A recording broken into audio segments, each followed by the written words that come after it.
There's 5 ways to make serious money in the world. Okay. Setting aside inheritance, setting aside winning the lottery, being a really good blackjack player, setting aside poker. The 5 ways most people acquire their wealth, and the 5th is probably going to be the number 1. CSuite Jobs. And all that means is you get yourself in a position where you have C in front of your job title. CEO, CFO, COO, CTO, right? C-suite jobs, pretty straightforward. Most of them will pay you into the 6 figures and sometimes 7 figures, depending on the size of the company annually. And if you're with a publicly traded company, you have the option to earn, could be options, could be stocks. There's quite often a lot of benefits to C-suite job holders, okay? Your card needs to have C on it, CEO, CTO, CFO, something like that, okay? You have to be a top-level executive if you want to make serious bank in most corporations, so there's that. Number 2, medical professionals. Now, this is going to vary from country to country. I can tell you right now, medical professionals in Canada don't make nearly as much as they do in the United States. Medical professionals can make quite a bit of bank in the US. So the more specialized your role is, okay, the person that sits as a medical professional and opens up an envelope and then puts it in a tray and hands it to somebody, maybe they're a medical professional, but they're not making bank. Okay, the more specialized your skill is and the greater the demand is for it, the more money you're going to make. Simple as that. You're a spinal surgeon that deals with a certain demographic, and there's only 4 of you in the United States, you're going to make some serious money. Okay.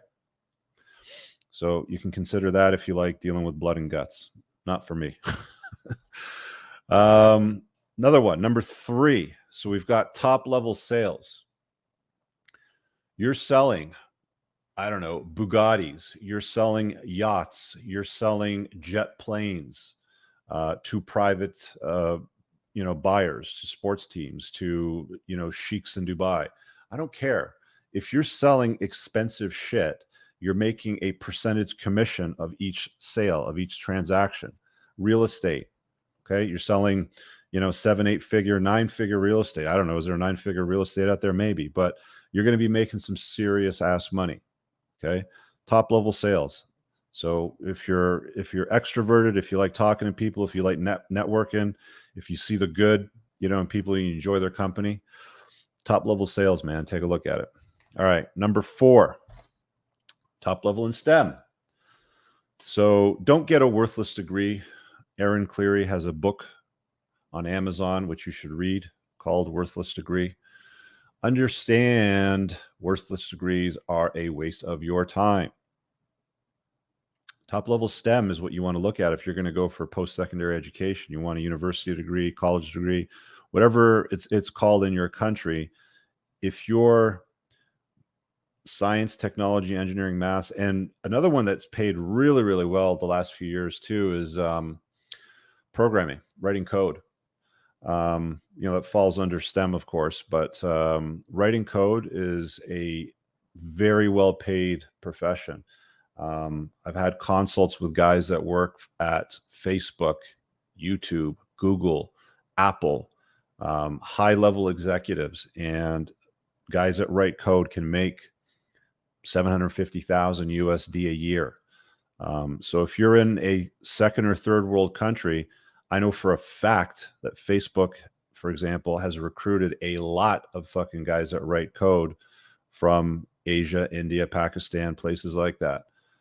You can move around if you have that skill. A lot of guys are like, oh, I live in a shithole country, Rich. What do? I want to make some money. How do I sort this out? That's one thing that you can consider. Now, I'm gonna say this as well too, is you better like what you're doing. You better like what you're doing.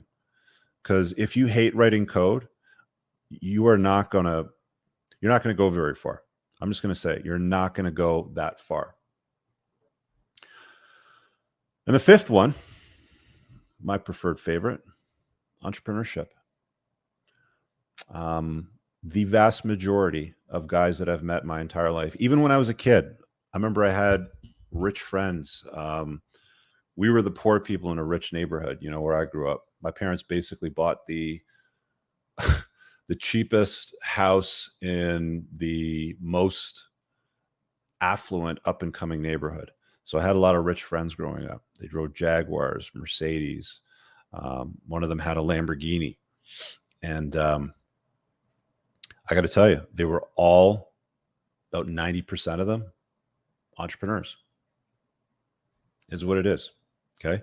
And it's a really, really, to me, I mean, I've worked as an executive in one of North America's largest credit collection companies. I have very good friends that are medical professionals. You know, professionals in general. We're talking like medical, legal, you know, law, you know, for example. I have a couple of friends that sell high-end equipment. I don't know what they are exactly, but they sell equipment for manufacturing, and these things are like 900,000 to $1.5 million each. You know, for manufacturing processes. So if you sell high-end stuff, right? And there's always somebody that's going to argue in the comments, I disagree with the sales stuff, Redman 007, right? Well, if you're selling something that's $1.5 million and your commission rate is, I don't know, 3%, 5%, 1%, I don't care what it is. You throw a couple of percent on something that is a transaction for $1.5 million, for $1.5 million, you're going to be making some money off that. You know, just make your sales and you're going to get paid very, very well.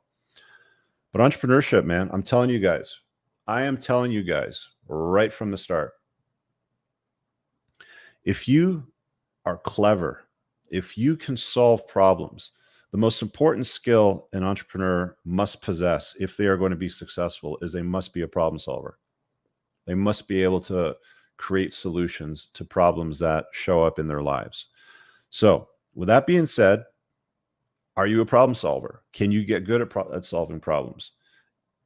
And you don't have to have a university degree. In fact, most of the most successful, if I'm being honest, guys that are running their own businesses, some of them didn't even finish high school. You know, I've had a few of them on my Playing to Win playlist a few times too. So get familiar with some of the other stuff that I talk about here on this channel, guys. You know, I want to make sure that you're not all consumed with chasing the girls. I get it.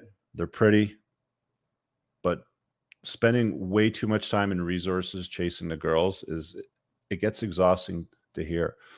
I did a live Twitter last night, and I think it's called Spaces or something. I don't know. I just wanted to try it out to see what it was all about. A lot of young men come on, you know, asking questions. There was a 16-year-old kid asking a question about a girl who he thought was making up an excuse tying into religion. And I said, well, what are your plans, man? Like, you know, what are you going to be doing?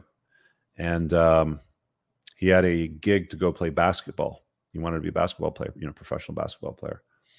And I'm like, have you read my book yet? No, my parents won't let me read your book. They won't let me buy it. They have restricted my access to it. By the way, I just put my book on Gumroad today too. So if you're not familiar with Amazon or can't access Amazon, it's available on Gumroad. It's linked in my link tree, which should also be all throughout social media. You should be able to find it. Anyway, so he's spending way too much time talking about the girls and zero time talking about his career, making money, making sure he's in the right location. It's always a distraction for you guys. And I want to remind you, and I want to emphasize this as much as possible. Chase excellence, not women. So those are the 5 things: C-suite jobs, medical professionals, top levels in sales. When I say medical professionals, I'm all encompassing professionals. Okay. Professional designations, lawyers, medical doctors, stuff like that. Top level sales, top level STEM, especially if you can get into programming, that's paying big bucks right now, and entrepreneurship. Pick one.